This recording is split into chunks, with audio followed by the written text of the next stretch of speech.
Good morning, everybody. Welcome to Mondays with Mae Bae. I am Jeannie Mae, and on this week's episode, I told you we're taking a twist from the usual. So on this week's episode, we're going to, of course, talk more about our purpose and who God intended us to be. And sorry, my shoes are squeaky. It's snowing outside.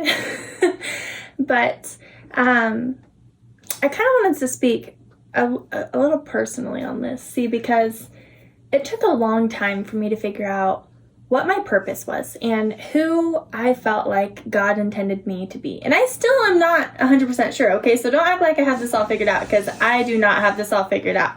But what I do know is God intended me to serve others. God intended me to help others.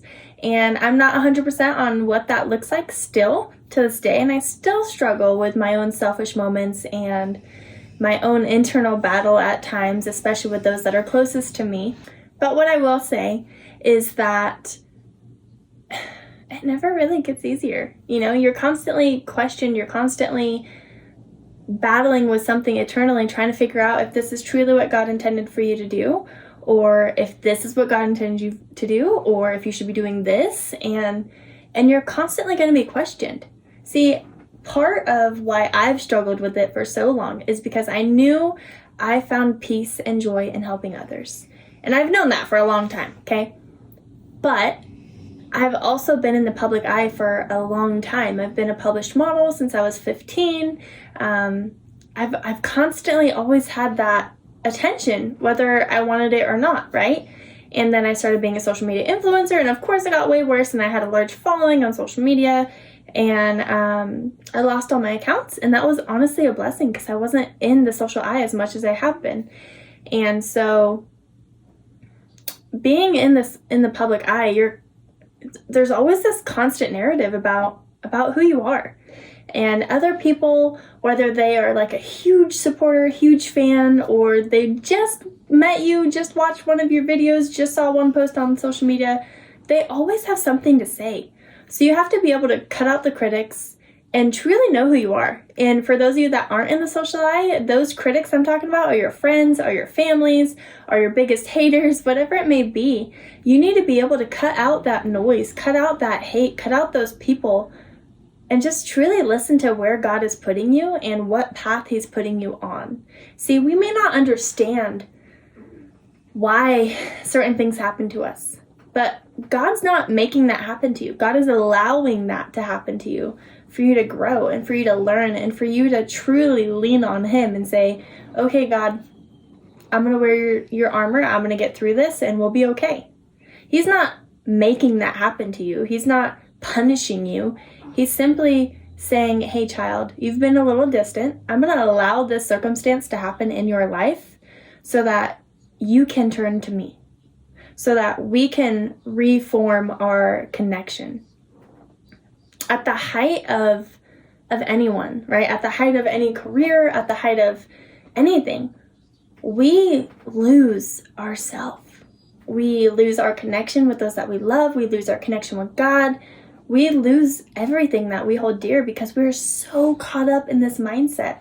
See, for me, was probably the year before last year where I was at the peak in my career, and I just started my business and things were going great, and I was just swimming in success. And now, today, if you ask me what success means to me, it's not what it meant back then. For me, now, success is being happy. It's being at peace. It's being passionate in my faith. It's being a good mom. It's having a family and being surrounded by people that love me. But back then, being success meant proving to myself that I could make it. Being successful meant having my own merch line, having my own automotive detailing line, traveling, doing this, going to exotic dinners, living a very lavish lifestyle. That was success to me back then because I'd never experienced it before. And now that I've experienced it, I can honestly say I lost myself in that period. I became consumed with the public eye. I became consumed with looking good on Instagram, and now it just makes me laugh because I truly lost sight of who I was and what my mission was. I was at my highest externally, but internally, I was at my lowest. I didn't have God. I didn't have a support. I didn't have my family. I didn't have people that loved me. I had people that claimed to be my friends so they could party with me in a penthouse in Vegas. after that, I never talked to them, maybe for a week here and there, but I was so consumed in sin that I couldn't have blessings in my life. I was so consumed in sin that I was blocking my own blessings. And so I want to encourage you that if you are under this constant narrative, if you are at your best externally, but internally you're just not fulfilled, I really want you to kind of like take a step back and reflect on that. Because I can guarantee you, you're not fulfilled because internally, that's not what you want. Internally, you haven't truly found what your passion is, what your purpose is, what makes you, you. And it took me being at my highest and still feeling unfulfilled for me to be like, this isn't right. This isn't me. So then I started to really become intentional with things, right? Every time I post on social media, it's intentional. There's an intention behind it. I'm not there to consume social media. I am there to create social media for other people to consume. I'm not there to consume attention and other people's narrative. I am there to create a path. I'm there to create positive experiences for other people. And another thing is, with those intentions, you need to make sure that you're being authentic. See, you can sit there and post motivational all that you want. But if it's not authentic, if you're not genuine and you're not like, hey, I truly am just such a positive person and I truly just want to help other people be better people, others won't know. They'll see right through it. If you're only doing it out of fear, if you're only posting out of fear of losing your followers, if you're only in that relationship out of fear of being alone, if you're only in that job out of fear of not paying your rent, you're never going to make it. Everyone's going to see right through it. Another thing is if you're only doing that for a goal, if you're only on social media for the sole goal of gaining followers, nothing else, you just want to be a big public eye, everyone's going to see right through it. You're a fake. If you're only in that relationship for the sole goal of getting married, you might not actually love them. You might not actually want to be in that relationship. But if you're in it just to get married and have babies, they're going to see that because that's all you want. If you're only in that career for money and you don't actually care about it, it's going to show in your work. So behind every single thing that you do, you have to be authentic with it. It has to be genuine. Your intention needs to come from a place of authenticity. Because when you're doing something that feels true to you, everyone else will see it. When you're doing something that genuinely makes you happy, everyone else will see it. When you're posting on social media because, you're so passionate about travel, you're so passionate about X, Y, and Z, everyone's going to see how passionate you are about it because it comes natural. I don't know how else to express this to you other than stop being unintentional with everything that you do, okay? And the reason this is circling back is because, again, a workshop. I want you to think about it. I want you to actually truly think about what you are passionate about. Remember those lists we wrote last week? Look at those lists. Think about what you're actually passionate about and what you're not passionate about.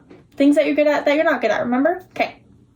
After that, I want you to say, am I doing this from a genuine place, or am I doing this because I was raised on a farm and I'm really good at farming, but I actually truly hate it?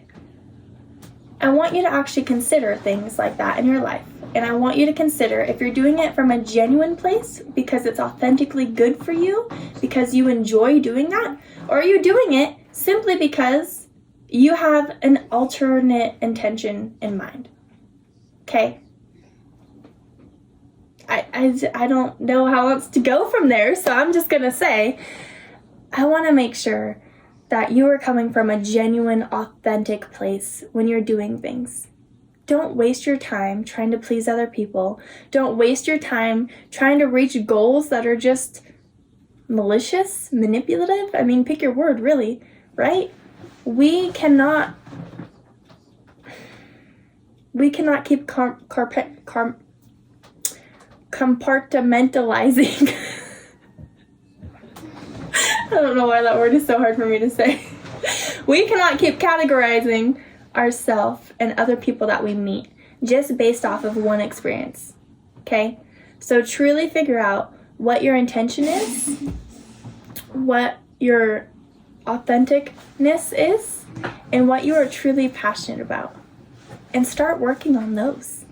Stop wasting time on everything else, because God is waiting for you. God is sitting there waiting for you to open the door so that he can help walk with you. He's not going to come somewhere that he's not welcome, but he wants to guide you.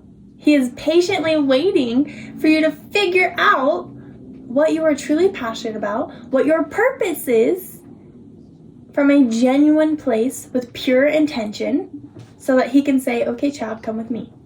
And he can make you that beautiful person that you were destined to be. So stop fighting it. Stop being ill intent. Stop being generic and be genuine, okay? I hope you have a fantastic week this week. I am so excited. We're going to be doing a lot of traveling. Bo has some appointments this week, so we are traveling this week. But I'm really excited. It's a beautiful week. It is covered in snow, and for me, the snow signifies purification, right? Like white. Every bride wears white on her wedding for purification because she's pure. Well, pure.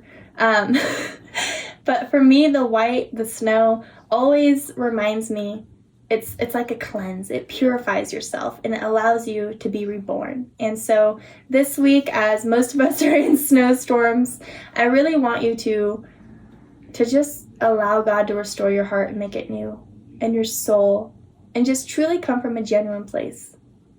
I love you guys. Thank you again so much for the continued support. Thank you for being here, and I will catch you next week.